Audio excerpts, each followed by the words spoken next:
All right, welcome to Coach on the Couch. I'm your host, Jason Zaleski, and this week's Coach on the Couch, we're here in Stratford, Wisconsin, none other than Curt Schmidt. Curt, thanks for being here today. Yeah, thanks for interviewing me.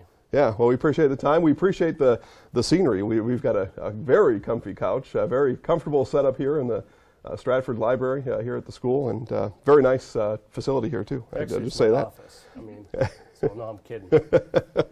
All right, well, we'll get down to business here. Coach, first thing we'll talk about is just tell everybody that's maybe new to the show or new to Curt Schmidt or new to Stratford basketball, how long you've been here and then why you chose to coach at Stratford. Well, this is my 19th year. It's one of those deals where, you graduate from college and you apply for jobs. And when I came here, this is my first job. I was able to coach JV boys basketball, and I'd always had a baseball background, more in depth, and I coached a lot of baseball in the summers in college, and then that first year I coached basketball here. It was such an I played a little college basketball and high school and all that stuff, but coaching it was a total different thing, and I fell in love with it right away. And so I've been doing it since I got here, and I had great coaching mentors in high school, with Dave Henriksen and Ken Stelflug, who's a Hall of Fame basketball coach in the state of Wisconsin. Dave Henriksen should be a Hall of Fame baseball coach in the state of Wisconsin. And then Chuck Wallach, our track coach, great guys. And I know with Dave Henriksen, he taught me a lot of life stuff. And so I kind of always wanted to be like that, where I teach kids more than basketball. And so I've been doing it ever since, and I've really enjoyed it. Well, it looks like from my observation where I sit, everybody's having a good time. Looks like you're having a good time out on the basketball court. And, people say, well, winning makes that easy. No doubt. But there's plenty of losses to go around, too. And so with all that being considered, it looks like everybody's having a good time and proud to be a part of the program. I kid with my wife at home how the coaches I had in high school, how I admired them and looked up to them, how they made, I tease them about how they made the job look so easy, and it's not easy.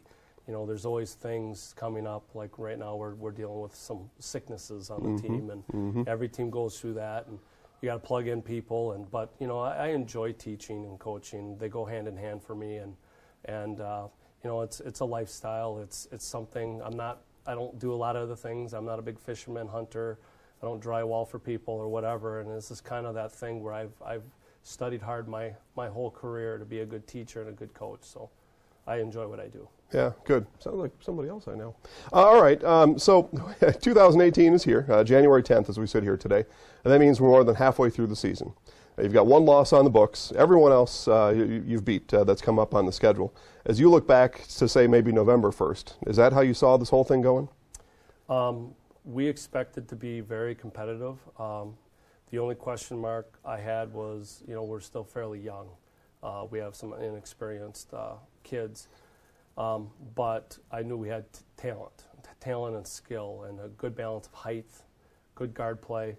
And so we did but losing my starting guard, Brennan Fecker, that one made it a little harder because, he had 32 points in our sectional final game last year, and I think he had 20 points in the regional final game last year, and he was our closer, as I call it. A guy put the ball in his hands at the end of the game, get fouled, and now you're 8 for 8 at the free throw line at the end of the game. And he was so great at that. And the one loss we had, we struggled, at the free throw line. We were 3 for 12, and we just played Pacelli, and we did a much better job. So guys are starting to kind of fit into the roles to replace him. We're trying to find guys that can penetrate, and that's the role more, guys that can spot up and shoot. So we're trying to find multiple guys to replace a kid like him because he's not a guy that's easy to replace. Good kid, hard worker. Being 10-1 now, I'm proud of the fact that we've played pretty well without him. But and that's a credit to our coaching staff and our players. Coach, you mentioned one of the seniors there, Fecker. You've got two others that actively play. What are your goals now for these seniors on this year's team? What are their goals coming in to the season and how they want to finish? Well, obviously losing Brendan. Brendan's, trying to be around, to be a leader, and trying to be at practice, sitting games, but he just had a surgery. But Trent Heckel has been just a very, very level-headed, very steady force on our team. He's leading our team in 3-point makes, and we put him on the other team's best player. He doesn't make a lot of mental mistakes. He's very steady for us with having such a young team. Kind of a guy that guys can look up to.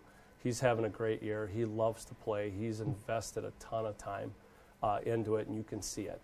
Just a great human being and a super kid. If he can just continue to kind of keep carrying that role of being able to shoot the ball well for us when we need to, and being a closer at the end of free throws. And then our other senior, Wyatt Curtis, has been a real nice player for us, where he's just been a committed kid in practice and trying to get guys better in practice. And he might not get as many minutes as some of the other guys, but he knows his role, and he's been doing his role very, very well. And the goal for him was just to continue to play that role and continue to get better and help us as much as he can. Yeah, and I think you said it there, Coach. Everybody has a part to play. Everybody should play their part. By all accounts, what I've heard over the last couple of years, Wyatt's a real gym rat, too. So that can go a long way towards commitment and just in a senior leadership way, just showing others what it takes to be committed to the program. Moving on now, a little bit more specific into this year, you score over 65 points a game. That's your pace currently. Bright and Barton lead the way in scoring for your team. You already know that. Would you say, though, having those two top scorers like that, is your team too top-heavy in scoring? Is that a problem? No, actually, because our perimeter play is pretty good, teams aren't trapping, and they're not swarming the post as much as we thought they would, because these two players are good players. But that tells you how good our perimeter play is, too. Like against Pacelli, we had Chandler Schmidt, who was 4 for 4 from the three-point line just Saturday night. And then Trent, I think, was 3 for 4 from the three-point line. And against Edgar, we were 7 for 10 on the three-point line in the first half of that game. And Pacelli, we were, I think, 7 for 12 or 13 for the game, something like that. So we can hit the outside shot. But Bright and Barton rebound well. Mm-hmm. If they get in there and rebound, they got the height going against them. And I've been really impressed with how Barton has really gone after rebounds, and he's played really, really hard to get those boards. And then of course Bright is 6'5"-ish, long. So we have pretty nice guards, and like with Teddy Redmond being able to drive, he has tremendous ball skills to drive the basket. Oakley's really commanding the offense well for us, and he's been a very steady shooter and just a good floor general. And and Lance can hit the shot, and he's improved his ability to drive and distribute and spray the ball around a little bit to get it to the right people or shoot it. And then Ackley and Eli Drexler and Hannon and all those guys, they've done, and Paul Hooter has been getting boards for us, and he's a nice big body, and it's, as far as our guards, I'm very happy with how they've been playing, but our philosophy is to get it in first, put the pressure on, get to the free throw line. If you look at our stats, we get to the free throw line usually quite a bit. But then we kick it out because the three-point shot from inside out is really a better shot than shooting it just coming off screens all the time. So it's been really a great team effort, even though those two are our leading scorers. Sure. Coach, up next at Auburndale on Friday. People around central Wisconsin tell me all the time, Auburndale is the best basketball town in central Wisconsin. They did take one on the chin against Phillips last week. But now coming into this game on Friday, is this a big game? Is this a big game for Stratford? We take it the same as our other games. I know that's little coach speak, but we try not to get too high on, because we don't want to change too much what we're doing for an opponent. But you have to take your hat off to Auburndale. They deserve that respect because they've shown that for a very long time, back to when Tim Anderson was coaching. Right. And I have a lot of respect for him as a coach. I have a lot of respect for Chad Weinfurter and what he's done to continue that. So they're always going to be competitive. They are notorious for our basketball community, but I know that Chad feels too that he wants everybody to be successful, and it's going to be a big game because people will make it a big game. A lot of people will go there. we're going to go there and play as hard as we can and treat it as another game, because you can get too crazy and psyched out and start changing what you're doing for an opponent. But they're well coached, and you have to, no matter what the outcome is going to be, we're going to get better as a result of the game. Sure. All right. Again, you're watching Coach on the Couch. We're here visiting with Stratford Tiger head coach Curt Schmidt, and I'm your host, Jason Zaleski. Coach, we'll wrap up with this one. So you end the year with the game against at Marathon, and then home against those same Auburndale Apaches. So Stratford fans maybe have a chance to show that they're some of the best fans in Central Wisconsin basketball, right? Well, they've been tremendous. Our fans have been, unbelievable. We've put a lot of people in the stands regardless of who's come here this year. And Marathon game, we filled up both sides. And I would expect that probably the same thing when Auburndale comes, because they always bring a good fan base.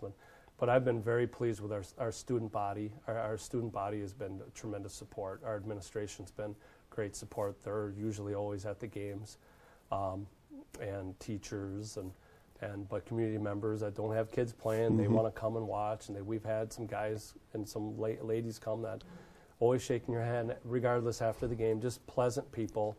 I know people are excited about basketball, and rightfully so, because these kids have worked really, really hard for a long time to put together a really competitive team this year.